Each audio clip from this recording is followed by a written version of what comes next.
kita cobalah memandang orang lain itu sebagai manusia juga gitu. Iya, benar. Jadi jangan kita batasin. Memang kita nggak bisa tutup kemungkinan, pasti kita akan melihat orang itu dan kita terikat dengan orang itu karena darah, karena suku, karena apalagi agama, ras gitu kan.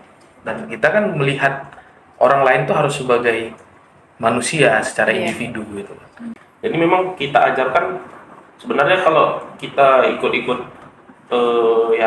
relawan ya, bukan waktu yang nunggu kita sebenarnya yang menyediakan waktu. Kita nyediakan.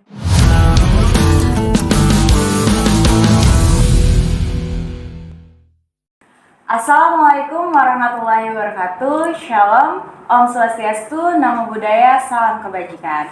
Halo Sobat PMN, kita akan berada di Potrat, Podcast Bunga Rantim. Nah, sebelumnya kita akan memperkenalkan diri terlebih dahulu. Saya merupakan mahasiswa Inbon dari Politeknik Negeri Medan, yaitu Rizky Oktaviani dari Politeknik Negeri Jakarta. Dan ada rekan Saya mahasiswa Inbound Politeknik Negeri Medan atas nama Martha Dwiningsih Putri dari Politeknik Negeri Kupang.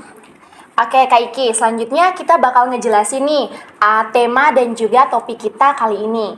Jadi topik kita kali ini yaitu meningkatkan keberagaman dan tingkatkan perdamaian. Oke, untuk potret kali ini tuh cukup menarik ya topiknya yang dibahas. Kalau boleh tahu untuk temanya sendiri mengenai apa ya, Pot? Untuk temanya Kak Iki, jadi tema kita dalam potret ini yaitu pengabdian, kemanusiaan, dan juga perdamaian. Oke, jadi kita udah tahu nih teman-teman mengenai apa topik serta tema yang akan diangkat. Tanpa berlama-lama mungkin kita kasih tahu kali ya narasumber kita ada abang-abang siapa aja. Boleh Bang, silakan memperkenalkan diri. Oke, Assalamualaikum warahmatullahi wabarakatuh. Selamat siang semuanya. Kenalkan, saya Dr. Miftahul, biasa dipanggil Dr. Miftah. Jabatan saya di sini sebagai ketua cabang Medan, jadi ketua Mersi cabang Medan. Oke, baik. Halo Abang, Halo, lagi. Bang. Assalamualaikum warahmatullahi wabarakatuh. Selamat siang. Waalaikumsalam. Saya Dr. Muhammad Malik Abdillah, biasa dipanggil Malik.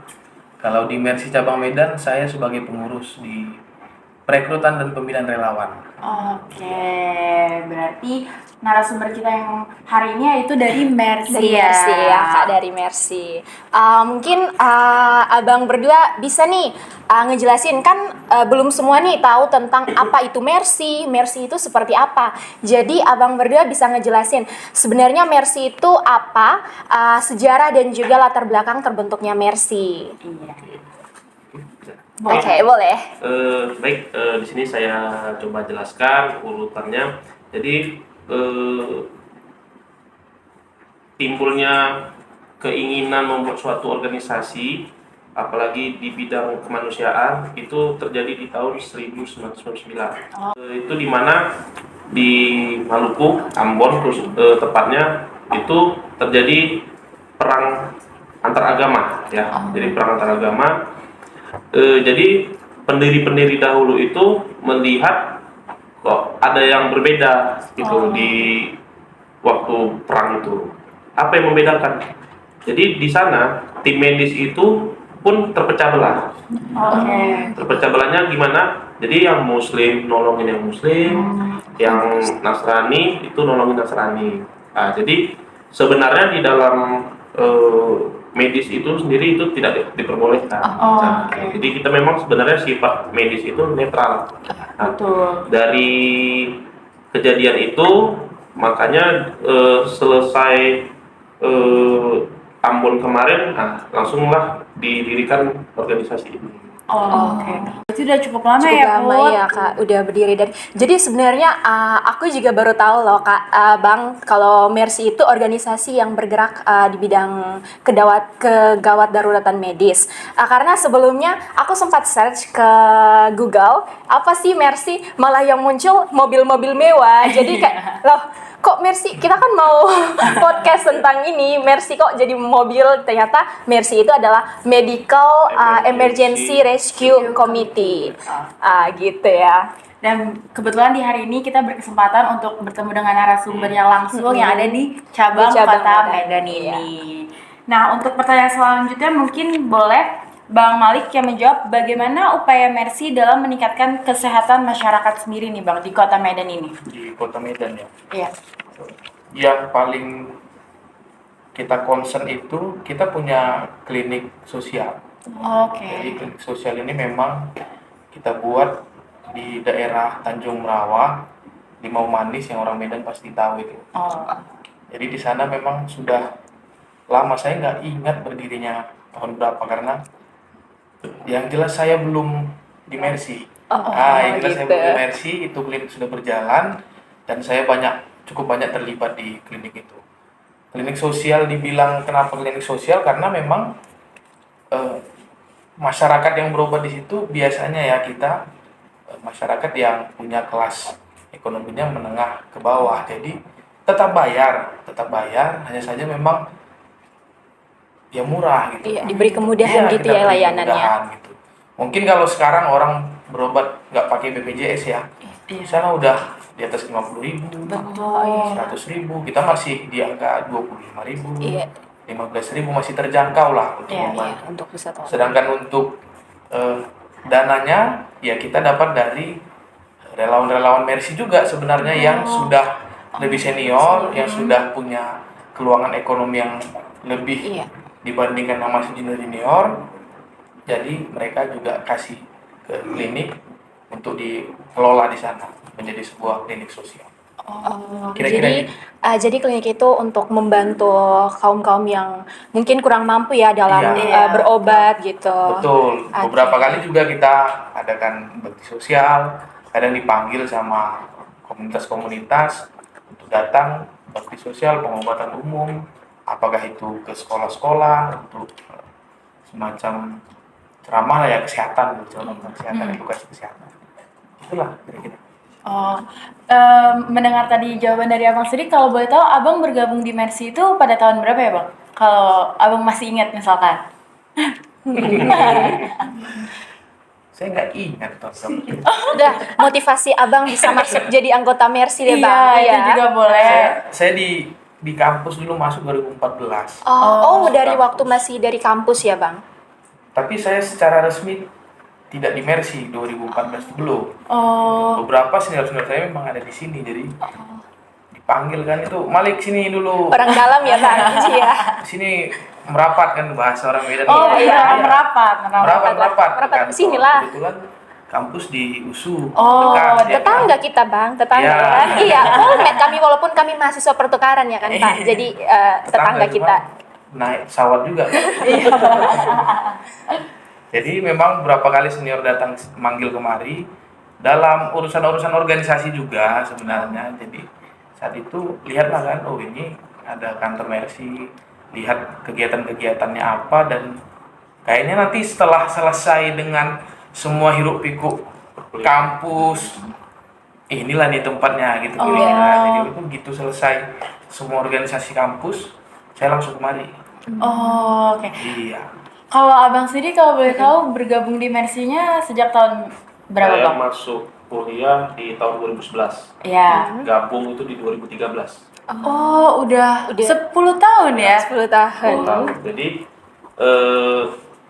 ya awalnya sih sama seperti mungkin teman-teman sekalian nggak ngerti apa Iya, itu, gitu betul. kan. Iya. Jadi waktu itu dari kampus ada ada suatu acara dan Dokter Jose pendiri almarhum itu datang. Nah dari situlah saya cari tahu. Jadi tahun 2013 tuh saya gabung. Berarti udah cukup lama nih ya, abang-abangnya juga Udah berarti sudah mengabdi. berkontribusi Kontribusi untuk banyak. Iya. Enggak lama-lama kan. Udah banyak loh Bang. Udah Karena kalau bertahun-tahun ini. Karena kalau dibandingkan sama yang lebih senior kan, iya. kami masih anak bawang nih. Oke, untuk selanjutnya Put. Mungkin aku mau nanya nih Kak sama Abang berdua nih, kegiatan-kegiatan atau pengabdian sosial yang dilakukan oleh Mercy khususnya di Medan ini, di Sumatera Utara gitu loh. Oke, jadi kalau sebenarnya kita nggak terfokus di Medan aja sebenarnya ya, karena kan basic kita kan ini Umum ya? cepat tanggap suatu Oh, setiap ada masalah kejadian. kayak bencana alam atau apa. Jadi memang tadi yang dikatakan Malik, dulu sebenarnya Mercy ini punya 2 klinik. Oke. Nah, satu tuh di Tanjung Morawa, itu memang dana dan manajemennya tuh memang dari kita. Nah, satu lagi itu kerjasama dengan bank BUMN di Indonesia, tapi memang itu posisinya di Tembung, jadi masih di Medan itu dulu. Nah, tapi memang sebelum saya pun gabung itu udah nggak buka lagi gitu. Jadi kalau klinik itu dari tahun 2011 kalau nggak salah, klinik Tanjung Morawa itu udah lama. Oh, sampai saat ini Sampai masih saat ini ada. masih 12 tahun ya, beroperasi. 12 tahun masih beroperasi ya. Masih beroperasi, udah lebih dari 10.000 pasien yang ditangani. Keren. Kemudian kalau dibilang apa saja yang bisa kita lakukan ya, mungkin nambahin juga tadi, itu kita sebelum COVID itu kita ada namanya program BLS awal. BLS itu bantuan bantuan hidup dasar, BHS, BHD awal, bantuan hidup dasar. Itu kalau pernah dengar pijat jantung atau RJB. Oh iya, Nah, saya pernah dengar. Nah itu sebenarnya itu di luar negeri kan mau dia satpam, mau di rumah tangga, mau apapun harus bisa. Kita di Indonesia kan cuma yang hanya itu kan di kalangan medis. Betul. Dan program kerja kami itu sebelum COVID melanda itu. Jadi tiap minggu pagi kan dulu kan banyak nih lapangan merdeka, lapangan benteng, kan tempat olahraga. Nah kami bikin di situ gitu. Jadi kami bawa ambulan, bawa manikin, baru ini bawa instruktur untuk mengajari masyarakat. Oh, agar masyarakat juga aware ya Bang, Iya, saling benar. membantu kalau ada tiba-tiba kejadian Iya. di lapangan. Karena banyak kasus kan yang Iya. misalnya pingsan, yang dikasih minum. Jadi atau kayak jajan. sosialisasi gitu ya Bang Iya. ya. Teman-teman Kuat. di sini kuat-kuat. Buat semua. Jadi itu salah satu program yang sempat tertunda ya kemarin. Nah, baru mungkin ada lagi tuh program waktu kita apa namanya COVID ya kemarin. Itu memang kita juga ikut apa ya terbantu dengan apa namanya apa ya teknologi sekarang gitu. Jadi waktu zaman COVID itu kita namanya ada isomantau. Oh, Program isomantau. Jadi setiap pasien, jadi kan kemarin tuh kan dengan rumah sakit, mau apa kan udah hampir kolaps ya, udah iya, penuh semuanya. betul. Jadi para tenaga-tenaga medis yang dirumahkan, yang memang istilahnya di rumah dulu atau memang dia pun lagi kena COVID tapi memang masih bisa beraktivitas seperti biasa kan itu kan tetap di rumah. Nah, itu tenaganya dipakai untuk itu tadi. Jadi pasien-pasien yang memang gejala ringan lah ya, ringan itu tetap dipantau. Jadi nanti dia daftar, ada nomor call centernya itu nanti misalnya ke saya gitu kan. Nah, nanti untuk nanti ada pasien nomor telepon segini, namanya, umurnya, alamatnya, nah itu nanti kami follow up. Nah itu, jadi sampai kalau nggak salah tuh sampai pemerintah terakhirnya ikut mencontoh program itu. Ada tuh program semata. Jadi walaupun tahun kemarin COVID ya Bang, tapi Mercy tetap melakukan tugasnya gitu Iya, ya. iya. Di setiap Ya, di kondisi setiap yang ada. kondisi yang ada Kak, iya benar. Baik, selanjutnya mungkin saya mau tanya nih Bang, apa sih tantangan yang dihadapi dalam misi kemanusiaan oleh Mercy kan karena dinamika dengan adanya misi-misi kemanusiaan itu banyak, mungkin tantangannya boleh beritahukan kepada kami, biar kami mengetahuinya. Bukan kami aja, mungkin teman-teman yang lain di luar sana, teman-teman yang menonton podcast kali ini. keluarga-keluarga kami juga ya Kak, biar Iya. tahu. Kalau pertama ya, kalau cerita pengalaman, kalau untuk gempa besar, aku pernah ke Aceh sama ke Lombok. Nah, tapi memang kalau di Aceh kemarin, Lombok itu lebih parah. Kenapa? Desanya itu 95% hancur kemarin. Ya, tantangannya itu yang pertama, satu, kalau yang udah berkeluarga mungkin izin ya. Iya. Izin. Kemudian kemarin karena posisi masih ya belum merit ya gitu aja. Iya. Sekarang udah aturan-aturan Udah. dilarang ya bang. Harus Ya. ada surat-surat Surat-surat ya kan harus ada izin. Kalau nggak boleh pulang nih. ya kemudian itu tadi apa namanya ya kalau kita kan taruhannya nyawa sih salah satunya ya. Benar. Yang namanya relawan itu kan memang secara akal sehatnya kan dia kan berpikir apa aja yang mungkin dialami di sana kan. Jadi memang kalau untuk bencana alam sih salah satunya itu memang ya nyawa pun terancam juga gitu kan. Kalau untuk di luar negeri ya sih sama gitu kan. Kalau kita lihat sejarahnya Mercy kan itu yang Afghanistan, yang ke ya, Palestina ini aja.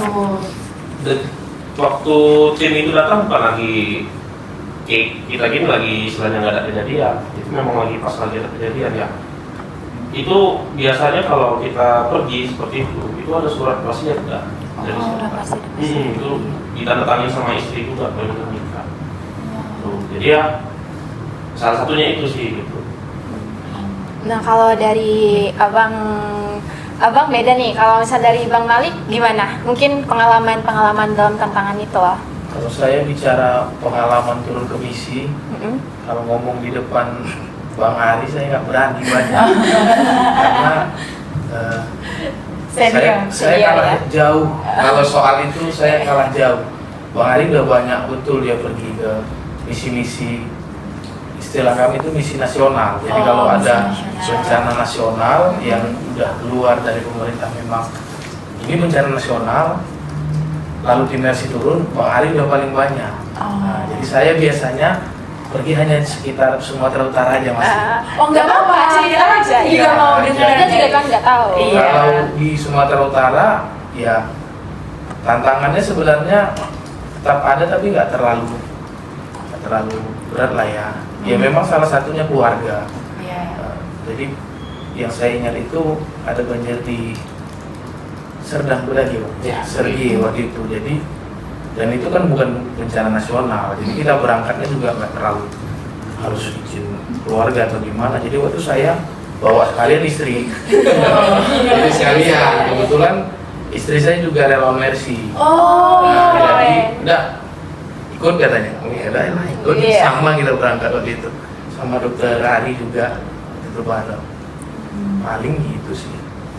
Oke, berarti sejauh ini untuk kejadian yang di Sumatera sendiri nih Bang, yang paling besarnya itu apakah banjir itu apa pernah ada lagi Bang? Ya itu yang bilang dokter yang Kalau untuk Sumatera Utara? Iya, kalau di Sumatera, selain Aceh. Aceh. Kalau selama saya ikut gabung di Mercy sih Sumatera Utara yang paling banjir bandang aja paling itu yang di Madinah. Tapi ya kalau untuk gempa di luar Sumatera Utara dia malahan Aceh malam Iya. ya itu Aceh saya masih koas. Tapi udah terjun ke lapangan Bang? Keren. Nah saya koas Itu pembagian waktu untuk kelas di kampusnya bagaimana tuh Bang? itu ya lari lah ya. yang waktu saya ke Lombok itu saya lari tuh. Oh iya. Saya lari dari jadi kan siap koas ujian nasional. Iya. Yang banyak 5 tahun. Iya. Temen lo ini tuh banyak. Jadi siap ujian nasional itu kita ada nunggu 6 bulan untuk pemilihan wahana. Nah, dapatlah wahana saya itu di Tanjung Pura, di Langkat 2 jam dari sini. Nah, waktu waktu kita ketemu semua sama yang mau berangkat pengabdian itu dibilang jangan ada pernah tidak pokok melanggar aturan kata ya PG yang nggak jelas kemana gitu kan. Oke ya karena kita nggak tahu ke depannya di mana kan. Baru 2 bulan perjalanan gempa di Lombok. Kalau Lombok itu kan malam. Iya. Jam 8 posisi saya baru pulang dari dari rumah sakit sore lah sampai Medan. Langsung dihubungin dari kantor Medan. Bang, perlu dokter umum secepatnya untuk berangkat ke Lombok. Iya. Mikir, aduh, ada perjanjian itu kan. Tapi aku bilang ya udah berangkat aja. Gas Nah, lah. Sambil itu orang tua belum tahu tuh. belum tahu. Nah, tapi memang orang tua itu memang udah tahu dari awal kan kalau seni ikut kayak gitu, Iya. gitu kan. Jadi ya udah gitu, hubungin teman-teman, bisa nggak nutupin waktu saya, nanti aku pulang aku ganti semuanya, waktu yang bakalan terpakai. Ya, itu selama ini kalau ada sesuatu kejadian-kejadian yang bencana atau memang kita lagi diperlukan, ada aja jalannya. Ada jalannya. Ya aku bilang kawan-kawan aku kemarin tuh hitung-hitungan sebenarnya kan kalau mau jaga gitu kan. Iya. Tapi dia bilang, udah apa-apa, hati-hatilah ke sana. Iya. Udah. Jadi jam 8 pagi aku udah sampai di bandara berangkat ke Jakarta. Itu berarti nggak sampai 12 jam tuh kan. Malam loh dikabarin. Udah jam 3 sore sampai di Lombok. Nah, itu memang nggak aku jalannya aku di situ. Semua status aku hide. Yang bagian-bagian Iya, iya, rumah iya. sakit aku hide. Tapi ketahuan juga memang. Nah, ketahuannya setelah pulang. Setelah pulang. Jadi aku di sana 1 minggu. Jadi biasa Mercy itu kalau turun bencana ada namanya tim assessment. Iya. Jadi tim assessment itu melihat dan mencatat apa aja yang diperlukan untuk tim berikutnya. Jadi itu. Jadi memang kalau tim assessment itu tim yang gerak cepat, yang memang kapan aja dihubungi bisa gitu Oh kan. iya, siap siaga. Ya, jadi tuh setelah udah selesai balik supaya ketahuannya karena aku ngepost Bandara Lombok, ketahuan aku hide. Ya ketahuan dipanggil ya, tapi alhamdulillahnya ya itu tadi kemudahan tadi. Udahlah diam-diam aja kita ya kata pemimpinnya. Itu sih salah satunya. Oh, alhamdulillah ya. Berarti ada jalannya ya Bang untuk Ada kebaikan jalannya. memang. Mungkin tambahin lagi. Jadi di itu tipikal mahasiswa 2011 ke atas. Iya. Nggak ambil pusing dengan sebenarnya bukan ngajarin cabut ya, tapi Iya. memang terkadang mahasiswa sekarang banyak ngambil resiko itu takut. Iya, gimana ya Bang? Emang Generasi bener, saat iya. ini ya. Saya juga gitu. Jadi kita di sini kan banyak tuh mahasiswa fakultas kedokteran, perawatan yang banyak ini kan. Jadi memang kita ajarkan sebenarnya kalau kita ikut-ikut ya relawan ya, bukan waktu yang nunggu kita sebenarnya yang menyediakan waktu. Kita jadi anak. Itu kayak yang di bawah ada tadi Kak Astri. Oh iya. Ada dari baru. Itu dia besok tuh mau ujian nasional. Oh. Itu besok mau ujian nasional.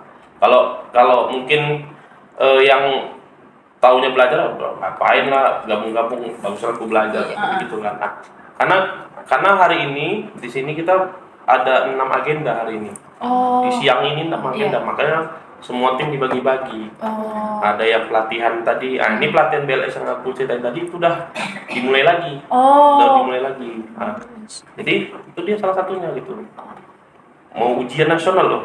Lulus nggak lulus dia jadi dokter tuh besok gitu, tapi dia Tetap sempatkan waktu ya, Pak. Mungkin karena udah merasa nyaman dan Nyaman, merasa hatinya di sini untuk berkontribusi Iya. di Mercy. Sebagai relawan gitu ya. Iya, Kak. betul. kalau nyaman nggak juga kayaknya.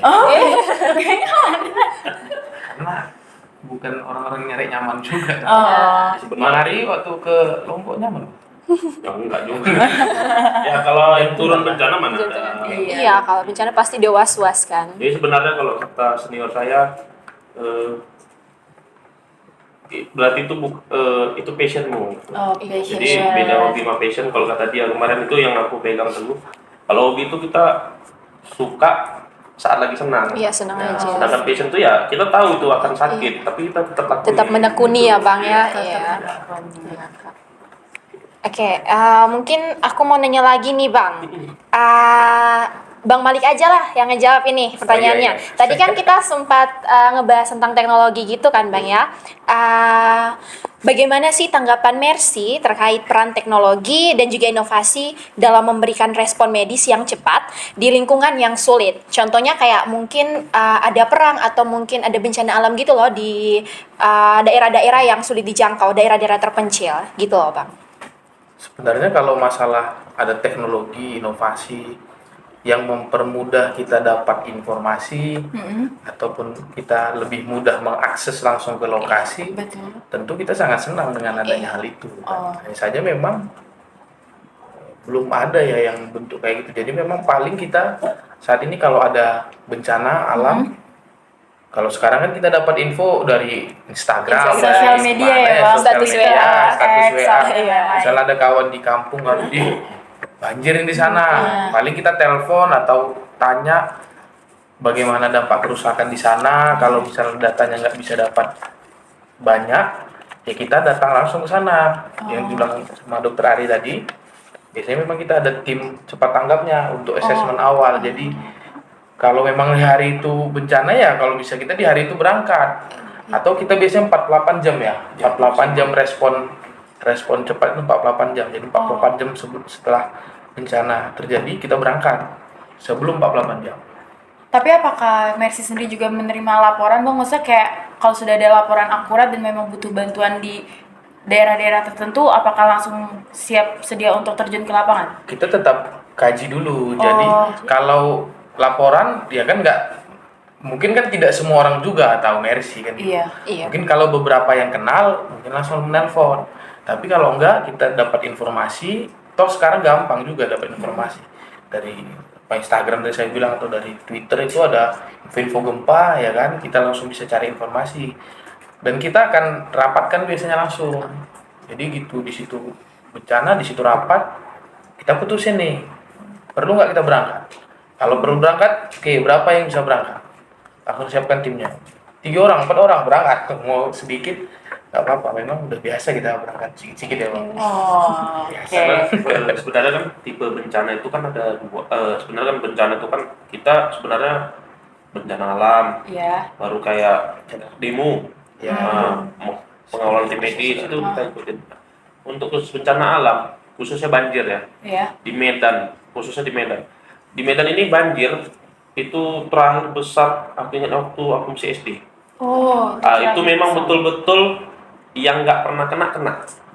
Sekarang kalau banjir di Medan itu ya di pinggiran sungai das itu aja gitu. Jadi memang kita concernnya biasa lebih ke yang memang yang terdampak yang sebelumnya itu dia nggak pernah gitu. Oh. Nah tuh kenapa? Jadi kita memang berkata Bang Malik tadi kita kaji dulu. Oh. Kalau ini memang dia seminggu sekali pasti ada.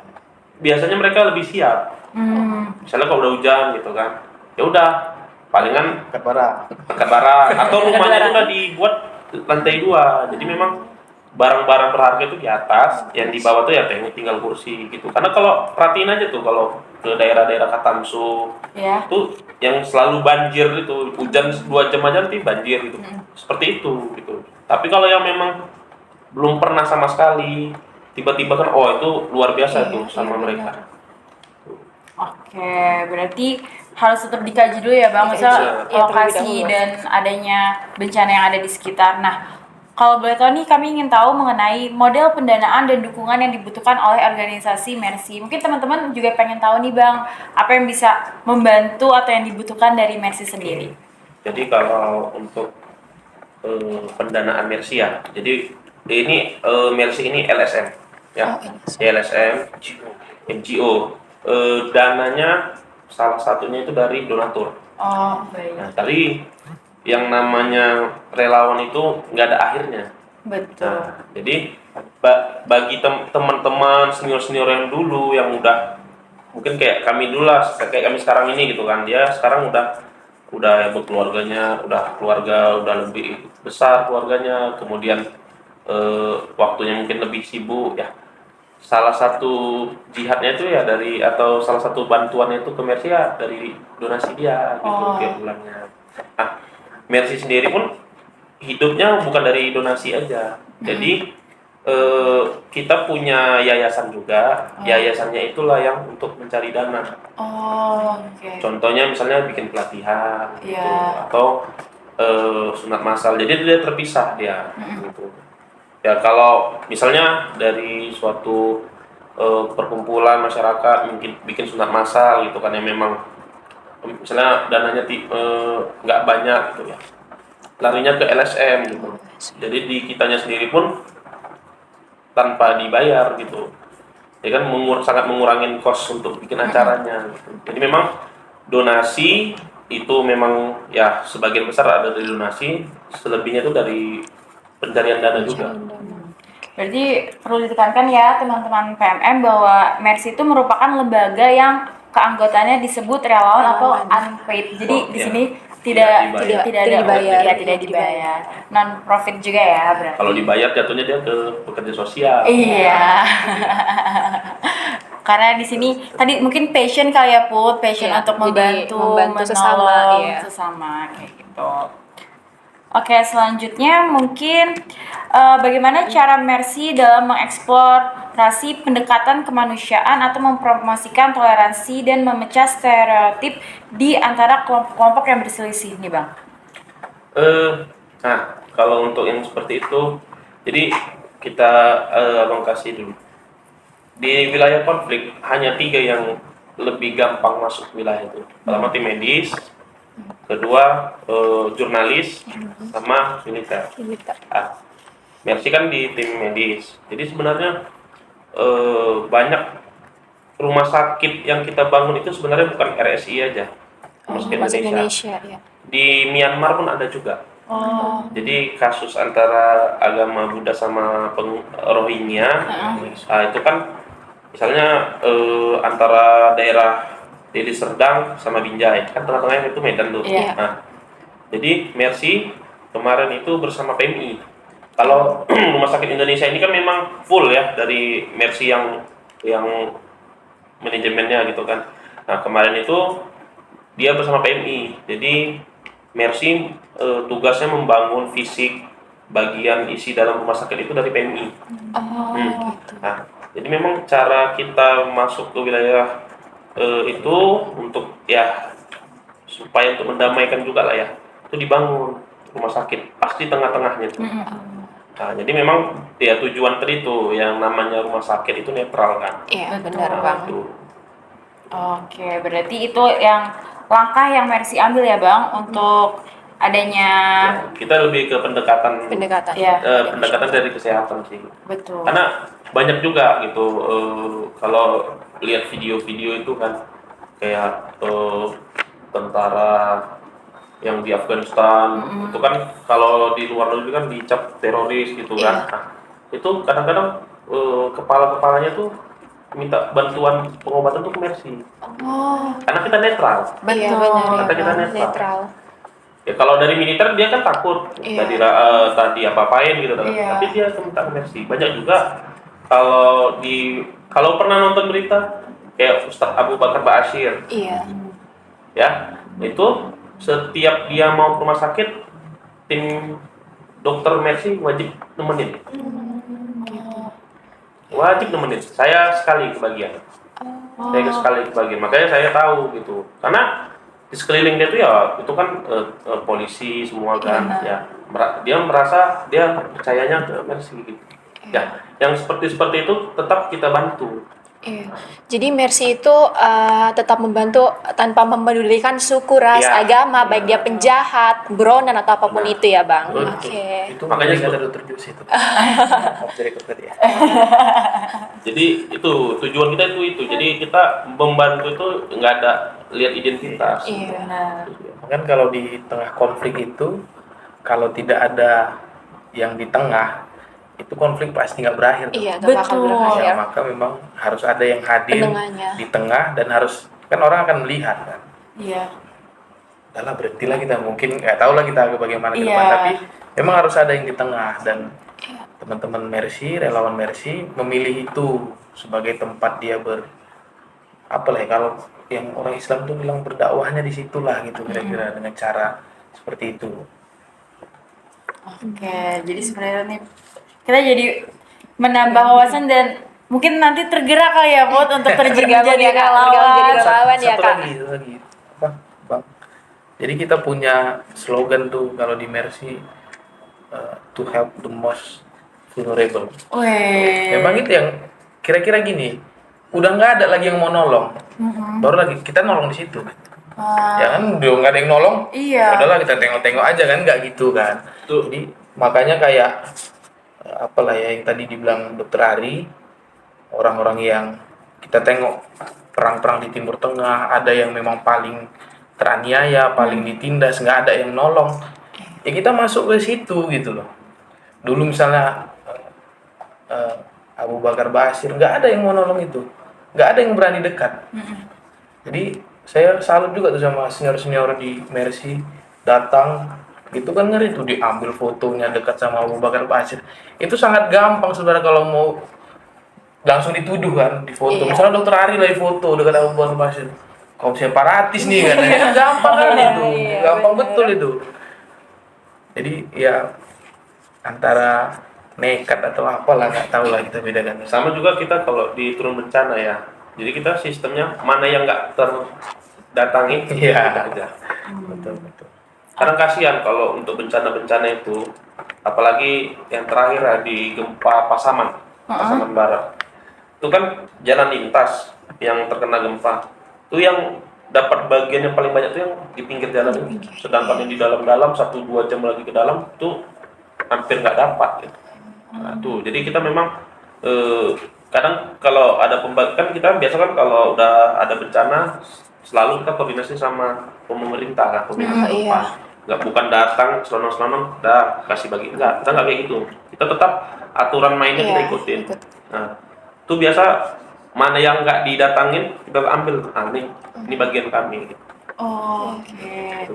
Wah, kita dapat insight baru nih ya Put. banyak ilmu loh, Kak, dari Mercy ini. Iya, hati kita mungkin akan tergerak nantinya karena harus banyak yang dipertimbangkan Iya, ya, nanti dipertimbangkan. dari keluarga, terus Iya. medannya atau hal-hal lainnya. Nah, mungkin untuk penutup dari podcast kali ini ada pertanyaan paling gong. Apa nih pertanyaannya nih, Put? Ada nih pertanyaannya, Bang. Apa sih harapan dari Mercy untuk semua manusia di dunia, Indonesia, terkhususnya di mahasiswa? Iya, ada pesan dan harapan agar kami Iya. ikut terjun menjadi relawan atau apapun gitu. itu, Bang? Ya, kalau dari apa sih ya, sebenarnya satu tadi tuh jangan takut bertindak. Iya, benar. Jangan takut. Ya, sama tadi ya, aku paling jauh misi ke Papua. Oh. Ke Papua 1 bulan di sana, nah itu paling jauh. Yang kedua memang ya itu sebisa mungkin memang ya, kalau kita seperti kalau orang tua pun udah tahu, oh ini anakku backgroundnya seperti ini. Bagi yang ingin seperti itu ya memang harus diceritakan kepada orang tua Iya, gitu. betul, Jadi betul. suatu saat ada panggilan ya kita nggak perlu lagi ngulang dari awal. Oh ngapain ke sana?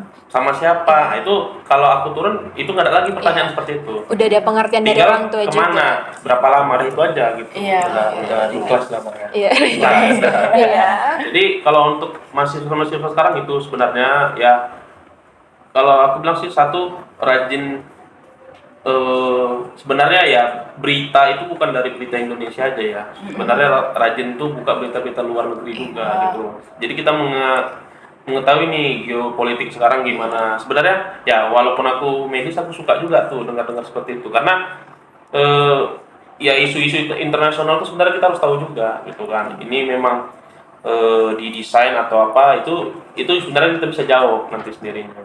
Kemudian sih ya kalau aku bilang perbanyak baca buku-buku. Iya, betul.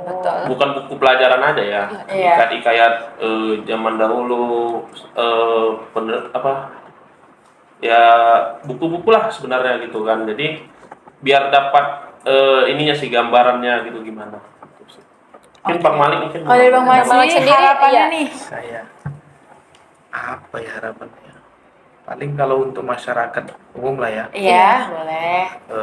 Yang pertama, kita cobalah memandang orang lain itu sebagai manusia juga gitu. Iya, benar. Jadi jangan kita batasin. Memang kita nggak bisa tutup kemungkinan. Pasti kita akan melihat orang itu dan kita terikat dengan orang itu karena darah, karena suku, karena apalagi agama, ras gitu kan.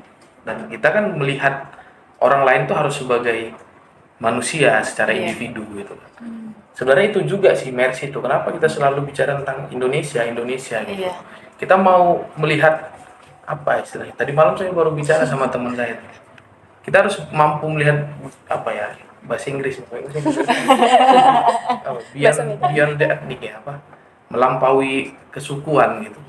Karena kita nggak bisa pungkiri Indonesia ini banyak kali sukunya, betul. kan gitu, dan tidak sedikit perang suku. Benar-benar. Ya kan, teman-teman akan lihat tuh di Papua misalnya, di timur banyak perang antar suku karena ide Indonesianya mungkin belum sampai, sehingga masih melihat semua tentang suku. Aku suku ini, kau suku itu. Pun begitu, aku agama ini ya, kau agama itu, kita gas terus. Jadi kita cobalah untuk bisa memandang lebih dari itu gitu. Paling nggak kita memandang orang lain itu sebagai manusia. Lalu yang untuk mahasiswa, yalah belajar lah ya, belajar banyak-banyak aktivitas gitu ya, karena memang kalau saya lihat, kalau mau jujur, kadang-kadang di kelas pun kuliah nggak hanya belajar ya, Apalagi sekarang karena sampai gayanya kan sama Bang Ari sering lah ya, sama yang relawan masih mana posisi ini, datanglah ke kantor dulu. Aduh bang, kuliah bang. Kapan gua nih ke kantor? Sampai kantor, sama lah apa yang gua kuliahkan tadi? Diam juga kan? Diam juga. Artinya kalau memang mau kuliah, ya fokuslah kuliah.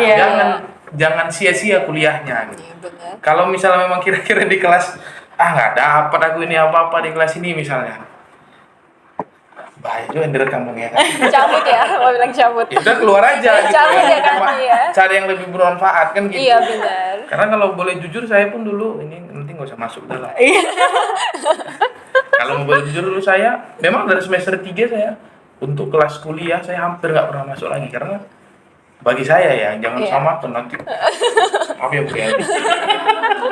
Bagi saya gitu dulu, saya di kampus kayaknya nggak masuk ini, maksudnya kadang dosen yang ngomong nggak masuk ini karena udah dia baca slide aja, ya aku kan juga bisa gitu. Ya udahlah, aku bisa masuk sekalian gitu, jadi kumpul misalnya ke kantor Mercy atau ke mana gitu yang lebih bermanfaat gitu. Nanti waktu pengujiannya kan waktu ujian ya kan, ujian rupanya nggak betul juga. Daripada tidur-tidur di kelas doang ya kan bang. Berarti itu dia. Satu lagi boleh bang. Itu tadi sebenarnya sih kan untuk generasi sekarang ini kan apa ya, hoax ya. Ya sebenarnya gimana caranya supaya kita itu nggak mudah terprovokasi. Ya jadi ya itu tadi, kalau abang bilang sih baca sama berita ya. Jadi kalau zaman dulu ya, waktu almarhum kakek saya masih hidup ya, dia nonton berita aku tungguin aja gitu aja. Tengok berita sekarang itu nggak membosankan sama aku gitu kan. Kadang kan ada yang berita di skip. Jadi walaupun beritanya itu kita kira biasa aja, tapi sebenarnya ada makna di balik itu kan gitu. Jadi memang tujuan itu supaya sebenarnya ya mindset itu ya, oh kayak gini ya, kayak gitu ya gitu. Jadi jangan terfokus aja. Banyak juga sih gitu kayak teman-teman aku gitu kan yang hobinya belajar fokus gitu kan. Kalau ditanya yang masalah-masalah luar, kemana itu ya, kemana gitu. Jadi dia fokusnya ke situ. Sebenarnya boleh gitu kan, tapi memang kalau bisa ditambah lagi ilmu wawasan itu ya dari itu tadi ya. Kita punya gadget sekarang, itu apa gadget yang canggih-canggih sekarang? Iya benar bang. Iya, berarti kurang lebih harapan dari narasumber kita hari ini dari Mercy yaitu jangan lupa baca buku, perbanyak wawasan, tetap memanusiakan manusia ya bang, karena kita harus tetap peduli dengan sekitar kita. Mungkin dari kami berdua mohon maaf bila ada kesalahan kata atau ketidaknyamanan atau kita kan masih baru ya. Baru kak, pertama kali ya kan? Iya. Pertama kali jadi moderator. Pertama kali jadi podcast ya. Tapi udah bagus. Alhamdulillah. Ya, puji Tuhan lah ya, Oke, Kak. sebelumnya nih kita punya yel-yel dimana kalau kita nanti sebut PMM 3 kita akan bertukar sementara bermakna selamanya. Oke, untuk Sementara bermakna. iya, jadi Bertukar untuk selamanya. closing statement dari potret kali ini. Oke, kita mulai. PMM 3 Bertukar sementara, bermakna selamanya. Sampai jumpa di potret